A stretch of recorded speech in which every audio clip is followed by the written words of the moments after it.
Hello दोस्तों, नमस्कार and welcome.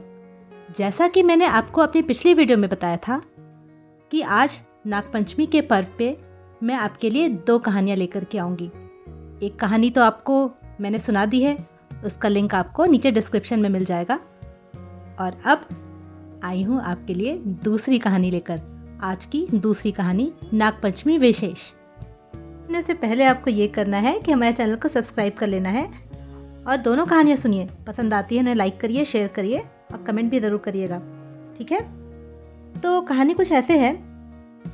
तो नागपंचमी क्यों मनाई जाती है, इससे जुड़ी कई कहानियाँ सुनने को मिलती है, जिनमें से एक कहानी के अनुसार ये पर्व भगवान श्री कृष्ण से जुड़ा है। कहते हैं कि एक बार भगवान कृष्ण अपने दोस्तों के साथ नदी किनारे खेल रहे थे कि अचानक से उनकी गेंद यमुना नदी में जा गिरी। उस नदी में कालिया नाग रहता था, लेकिन फिर भी कृष्ण भगवान नदी में कूद गए और उन्होंने उस नाग को ऐसा सबक सिखाया कि उसने वचन दिया कि वह कभी भी गांव में मौजूद लोगों को नुकसान नहीं पहुंचाएगा। कहते हैं कि आज भी कालिया नाग पर श्री कृष्ण की जीत की वजह से ही पंचमी का त्योहार मनाए जाने की परंपरा शुरू हो गई। नागपंचमी की पौराणिक कथा के अनुसार प्राचीन काल में एक सेठ जी रहते थे, जिनके 7 पुत्र थे। उन 7 के विवाह हो चुके थे। उनके सबसे छोटे पुत्र की पत्नी बहुत ही श्रेष्ठ चरित्र की विदुषी और सुशील थी, लेकिन उसका कोई भाई नहीं था। एक दिन उस घर की बड़ी बहू घर लीपने के लिए पीली मिट्टी लाने सभी बहुओं को लेकर खेत में गई। सभी बहुएं अपनी अपनी डलिया और खुरपी लेकर मिट्टी खोदने लगी। तभी वहां अचानक से एक सांप निकल आया, जिसे देख बड़ी बहू ने अपनी खुरपी से उसे मारना शुरू किया। तभी छोटी बहू ने उन्हें रोक दिया कि मत मारिए इसे, इसने कौन सा अपराध किया है। बड़ी बहू ने इसे नहीं मारा, छोड़ दिया और सर्प एक ओर जाकर बैठ गया। तब छोटी बहू ने उससे कहा कि मैं अभी लौटकर वापस आती हूँ, तुम यहाँ से कहीं मत जाना।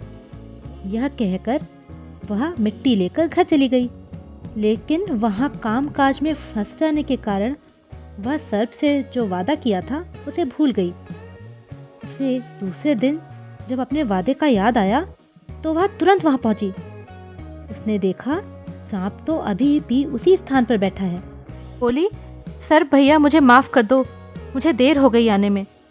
तब सर्प ने बोला, तूने मुझे भैया कहा है इसलिए तुझे छोड़ देता हूँ, नहीं तो झूठी बात कहने के अपराध में तुझे अभी डस लेता। वह बोली, भैया मुझसे भूल हो गई, उसके लिए मैं क्षमा मांगती हूँ।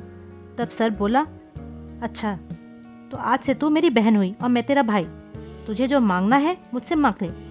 वह बोली, मेरा कोई भाई नहीं था, अच्छा हुआ जो आप मेरे भाई बन गए। दिन बीत जाने के बाद वही सर्प मनुष्य का रूप लेकर उसके घर आया और बोला कि मेरी बहन को भेज दो। सब हैरान हो गए क्योंकि छोटी बहू का तो कोई भाई ही नहीं था। तब उसने बताया कि मैं इसके दूर के रिश्ते का भाई हूँ, बचपन में ही मैं बाहर चला गया था। सभी को विश्वास दिलाने के बाद वह अपनी मुँह बोली बहन को लेकर निकल गया।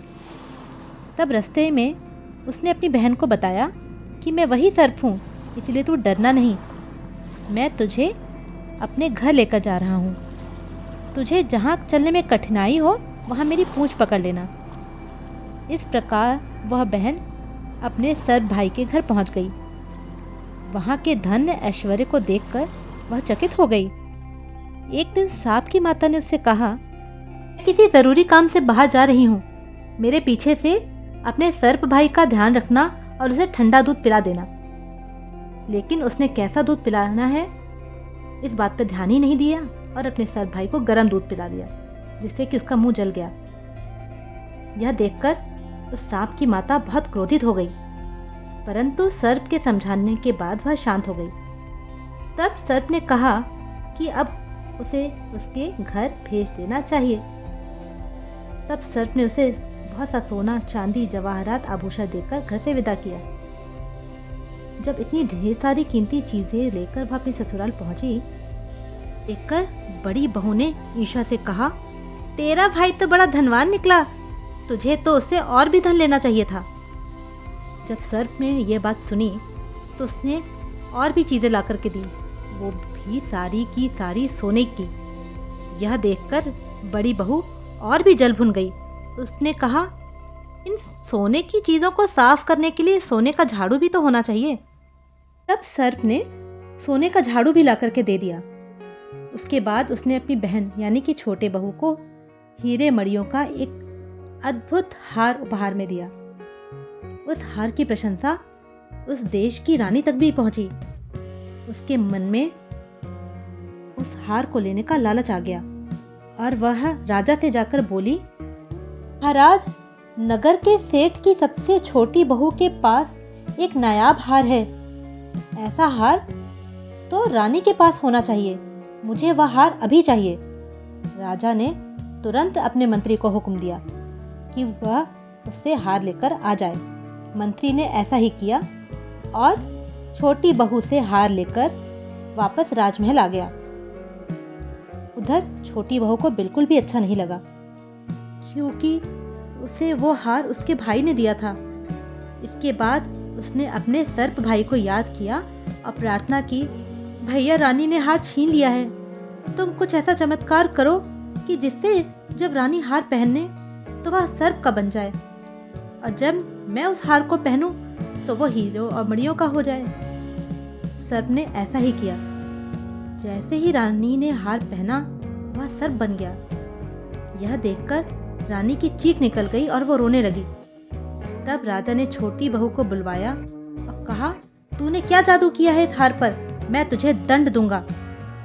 छोटी बहू बोली, राजन, यह हार ऐसा ही है। मेरे गले में हीरो और मणियों का रहता है और दूसरों के गले में सर्प बन जाता है। तब राजा ने उसे वो हार पहनने के लिए दिया। छोटी बहू ने जैसे ही हार पहना, वो हीरे और मणियों का बन गया। यह देखकर सबको विश्वास हो गया कि वह झूठ नहीं बोल रही है, और उसने प्रसन्न होकर उसे पुरस्कार के रूप में मुद्राएं भी दी। उसके धन को देखकर बड़ी बहू को और भी ज्यादा जलन होने लगी। उसने छोटे बहू के पति यानी कि अपने सबसे छोटे देवर को सिखाया कि उसकी पत्नी के पास कहीं से तो धन आ रहा है। यह सुनकर छोटी बहू के पति ने उससे पूछा, यह धन तुझे कौन देता है? सच सच बताना। तब वह सर्प को याद करने लगी। उसी समय सर्प भाई वहां प्रकट हो गया और कहा कि यदि मेरे बहन के आचरण पर किसी को संदेह है तो मैं उसे खा लूंगा। यह सुनकर छोटी बहू का पति खुश हुआ। उसने सर्प देवता को प्रणाम किया और उनसे क्षमा मांगी। कहते हैं कि उसी दिन से नाग पंचमी का त्योहार मनाया जाने लगा। तो कैसी लगी आपको ये छोटी सी प्यारी सी कहानी? आपको पसंद आई है तो हमारे चैनल को सब्सक्राइब कर लीजिए और इस वीडियो को लाइक करिए और अपने दोस्तों के साथ शेयर भी कर दीजिए। और अगर आपको ये कहानी पसंद नहीं भी आई है तो भी हमें सब्सक्राइब कर लीजिए। क्या पता अगली कहानी आपको पसंद आ जाए। तो कल फिर मिलती हूँ आपसे एक अच्छी सी प्यारी सी मज़ेदार सी कहानी के साथ में। तब तक के लिए bye bye and take care. अपना खूब ख्याल रखना।